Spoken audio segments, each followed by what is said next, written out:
What's up, DJs? In this video, we're taking a look at the Pioneer DDJ-REV5. Now, as you may or may not know, I do have a DDJ-REV7. I've used it at gigs, I've used it in videos, and I pretty much just want to see how this REV5 stacks up to the REV7. And not only that, I want to talk about, how the jog wheels feel, how it feels to scratch, what stands out to me when I first look at it, and all of those good things. Then in 2 to 4 weeks, I'm gonna revisit the controller after I've used it for a while and give you an update on my thoughts on the controller. On the first glance of this controller, the very first things that I picked up on as I'm coming from the REV7 is kind of this feature section up here. I see this stems button. As of right now, I'm not sure exactly what this does. This stems separate. Of course, I'm sure the melody, bass, and drums and vocal, this turns these on and off.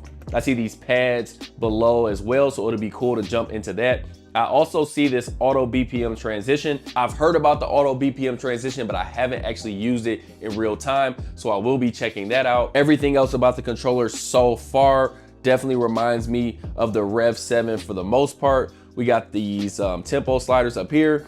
These feel pretty good. This is my first time actually moving these.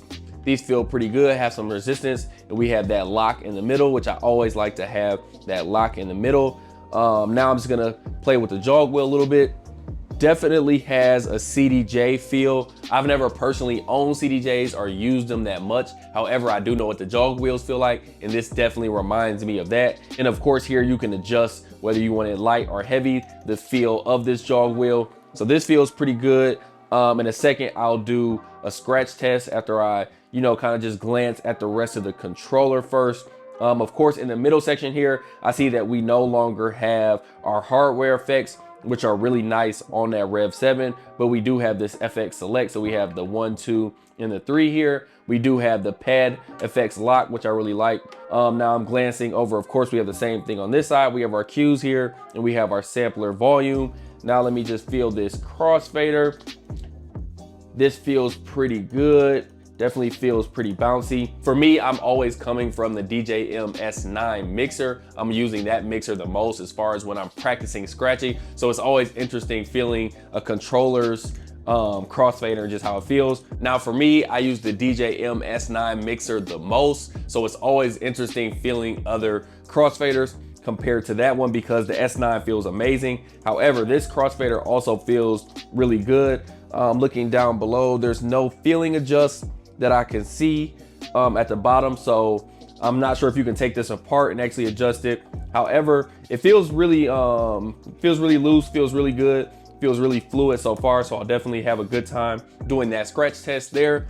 Now I'm gonna play around with these volume faders a little bit. So the first thing I notice is they definitely have some resistance to them. So I always like to mention, if you're a DJ that likes to scratch and sometimes use the volume faders to scratch, these probably wouldn't be great for that because they do have a little bit of resistance. They're not like super fluid, like you can't go up and down really fast. However, I always do like to mention that if you do those slow transitions or those slow buildups as far as moving that volume fader up and down, it definitely is helpful for those kinds of things. So the one thing that I don't necessarily like is that I have to hold shift and then click save loop to use my stems. However, in this moment, I'm also realizing that I do have the stems up here as well. All right, right before we hop deeper into the stems, I do want to talk about this cue and play button. This cue button does strike me as pretty small. I could easily see somebody kind of missing this button, or maybe,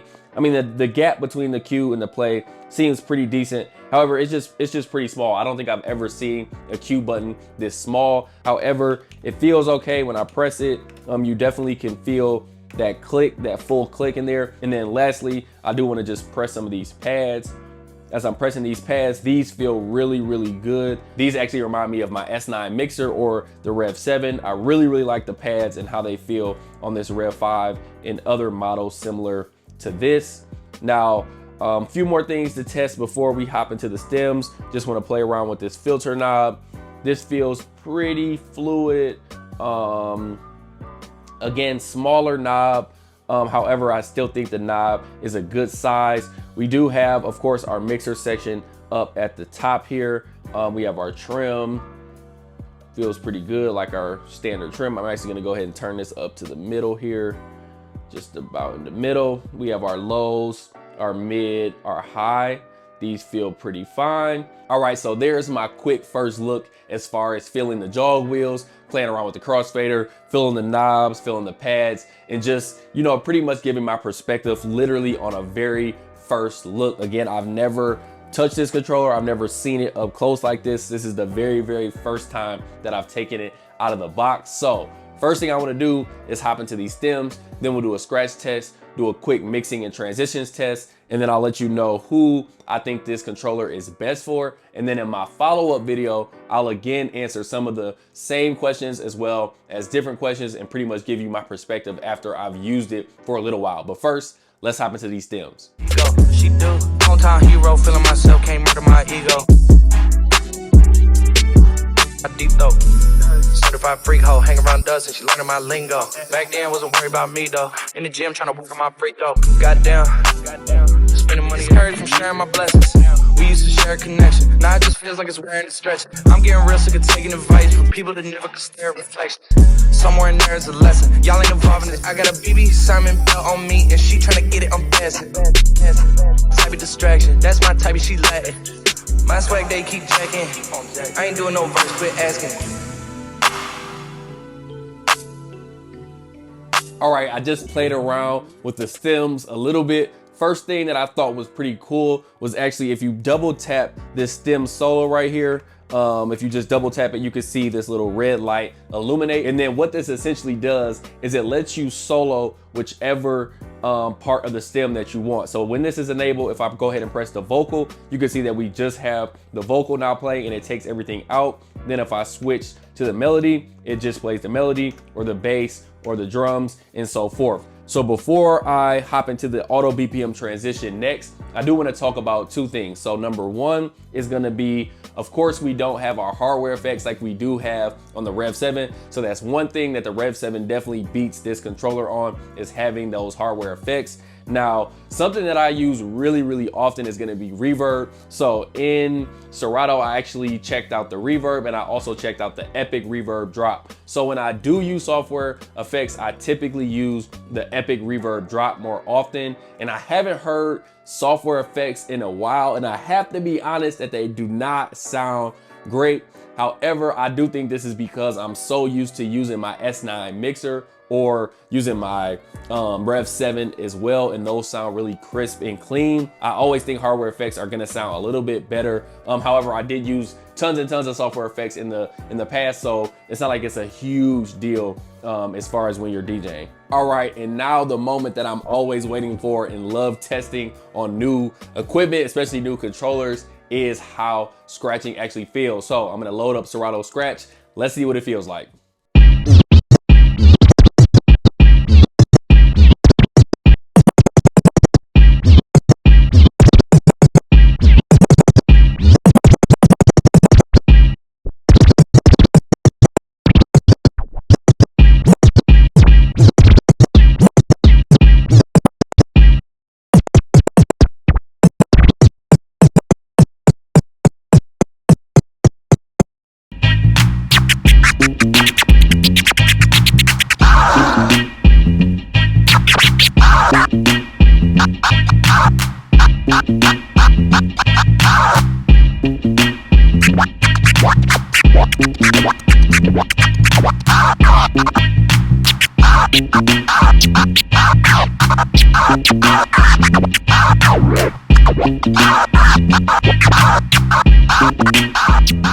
All right, just finished up that quick scratch test on this controller, and overall I'm feeling pretty good about it. I don't feel great, but I feel pretty good. When I compare this to the REV7, of course on the REV7 you do have those motorized turntables or motorized platters, so you do have that added bonus there. But as far as the crossfader definitely feels pretty good. No complaints with the crossfader whatsoever.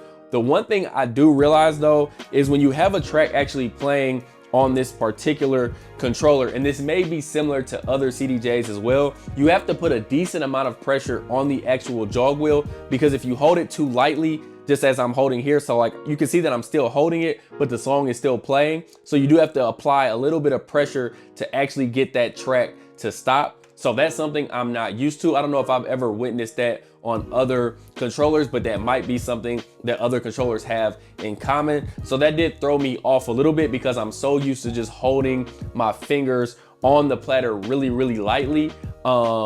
You know, especially when you're using something like real vinyl, you definitely don't want to be holding too heavily. So if you're coming from vinyl to this, that may be something that you have to get adjusted to. However, in the overall scheme of scratching, the jog wheels definitely feel great. Again, I'm not a big CDJ user whatsoever. So definitely feels a little bit different. However, I definitely was able to scratch on it. Felt pretty good. Another thing to quickly talk about is the size of the jog wheel. Now it's definitely pretty big. I'm not sure of the exact dimensions of it, but it feels pretty big. Definitely enough room to get your full hand on it. You unfortunately don't have a super cool digital display in the middle here. You pretty much just have your time marker as far as this red, this kind of red marker going around. You also have, of course, your jog skip. If you want to speed up a song or slow down, you have that jog skip out here. I do really like the ridges as far as on this jog wheel. It definitely helps you kind of, you know, get your finger in there. Feels good. Or if you're actually just holding it with one finger and kind of going around, because this is something I definitely do often. Another feature I want to quickly talk about is this auto BPM transition.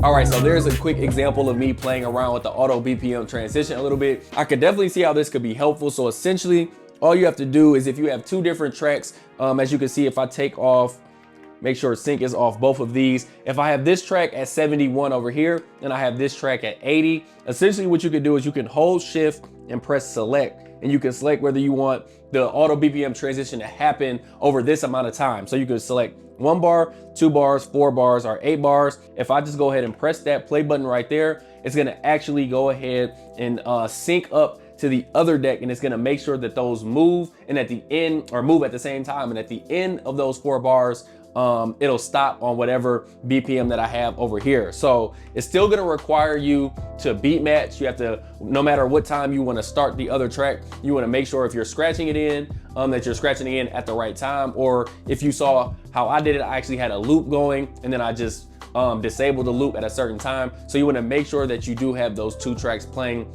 in sync, or you want to make sure you have them beat match. But overall, this is definitely a cool feature. I don't know how much I would use it. I am going to try to incorporate this into a set, because I am going to do a set on this particular controller. So I'm gonna see if I can incorporate that into one of my mixes. Very, very lastly, you also see that we have Serato and Rekordbox directly on the controller. So you can use this with Serato or Rekordbox. Overall, I'm digging the layout a little bit. Again, I do have the REV7, so I am used to this layout a little bit, nothing too crazy.